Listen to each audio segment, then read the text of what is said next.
Donald Trump arrived in the UK for his first visit as US President on Thursday, and not everyone's happy about it. But first, let me take a minute to tell you about this video's sponsor. One of the internet's most popular services for managing cryptocurrencies suffered a serious security issue for the second time this year after a widely used free VPN service was compromised for 5 hours. The incident is a good reminder of why it's better to pay for a VPN service rather than use a free one. VirtualShield is a paid service and it's one of the best VPNs in the world. Their no-log policy guarantees ultimate privacy and anonymity. For the typical internet user, it's the easiest, fastest and safest VPN available. VirtualShield's IdentiSafe program offers an additional layer of protection, preventing any outside users from accessing your device's camera and microphone. This month, customers who purchase an annual VPN membership will also get a free 1-year subscription to VirtualShield's IdentiSafe program. There's a link in the description.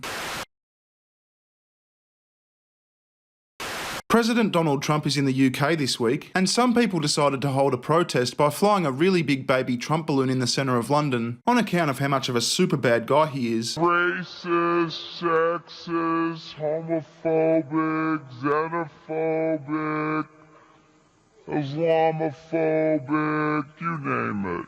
I think it will be a historic day, and Donald Trump, I think, is in for quite a shock, because tens of thousands of people from all backgrounds, from all over the country, are going to take to the streets to stand up against the hatred and the bigotry that Donald Trump epitomises. Now, as you can imagine, flying a really big balloon of any description in the centre of London involves a lot more than just turning up and doing it. There'd be a fair bit of government red tape to get through to get something like that approved. I'm not sure how much red tape exactly, but I understand the final decision was in the hands of London Mayor Sadiq Khan.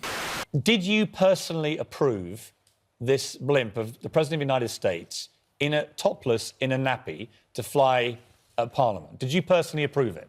No, but I support the GLA in the decision they took. So who did approve it? It's the GLA, we're a corporate body, but we took the decision. Can I explain to you? Is it your responsibility to approve that? There are two issues. One is the freedom to protest and the right of free speech, and the second issue is our views on President Trump. Let's park that for a second.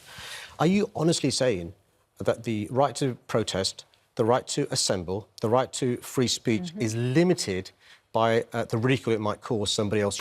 Just because they might find it objectionable to be ridiculed, we can't curtail our right to freedom of protest. Not It's not for me to censor. Look, I can't be the censor or to decide what is in good taste and what is in bad taste, but to realise actually that here in London there are many things that we should celebrate, and one of those is free speech.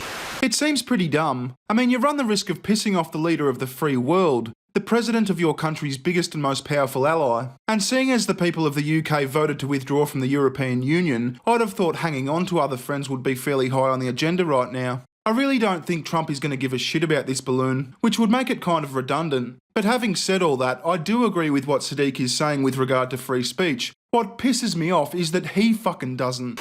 A rise in online abuse, misogyny and religious hatred. This is Sadiq's keynote speech at the South by Southwest conference in Austin, Texas, only 4 months ago. Fake news spreading misinformation. Algorithms blinkering us from different points of view and pushing people to extremes. And terrorists and far-right groups using social media to not only conspire, but to radicalise and brainwash others. All of this is dividing and polarising us rather than uniting us. I know all this too well from personal experience. I receive loads of stuff on Twitter and Facebook on a daily basis. Oh, poor Sadiq's a victim of the online hate speech. Have you ever been a victim of hate crime? On a daily basis, people will troll me. At Warpreva tweeted, Sadiq Khan is just a gay Muzzy terrorist. And? What happens when young boys and girls from minority backgrounds see this kind of thing on their timelines? The same thing that happens when boys and girls from majority backgrounds see this kind of thing on their timelines. They'll either take it to heart and get really offended, or they'll understand that they're only words and get on with their day. In either scenario, who gives a fuck? And what about girls and women who have been driven from these platforms, reversing our long fight for gender equality. No one's driven off these platforms unless it's by the platforms themselves. Sometimes people choose to leave these platforms, usually because they can't handle disagreement, and so they refer to it as harassment in order to claim victimhood. It's not just women and girls that do this. We simply must do more to protect people online. Protect people online from words they don't like. You want to start censoring people's words, Sadiq? It's not for me to censor. Look, I can't be the censor. Censor. Social media platforms already have a legal obligation to remove content that breaks local laws. But this isn't always happening or happening quickly enough. Facebook, Twitter, and other platforms are finally starting to react to the criticisms and are developing technology to make sure the reporting process becomes quicker and more effective. And I welcome this. But with the skills and resources these companies have at their disposal, I believe it's possible to go further and faster. What we need to see is a stronger duty of care so that social media platforms can live up to their promises to be places that connect, unify, and democratize the sharing of information, and be places where everyone feels welcome and valued. You mean except the people you want to censor? It's not for me to censor. Look, I can't be the censor. Censor. Geez, what a... Gay, muzzy terrorist. I was going to say hypocrite, but whatever.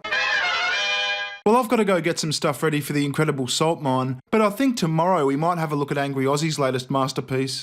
G'day viewers, how are you? Hey, look, I had 13 drinks before starting this. Friday the 13th is unlucky. So I wanted to do a thing and say, it's Friday the 13th. A little baby Trump in a nappy, looking angry, floating above London. And it was really funny. Why aren't I allowed to be this racist or homophobic, transphobic, misogynist?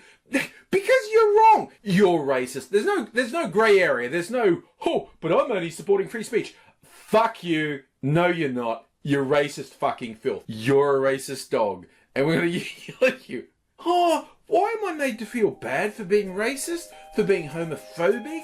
For being fucking misogynist? And for being pro-Nazi? Why am I made to feel... Because you're fucking wrong. I'll see you then. Cheerio. Recession, session. Getting better times.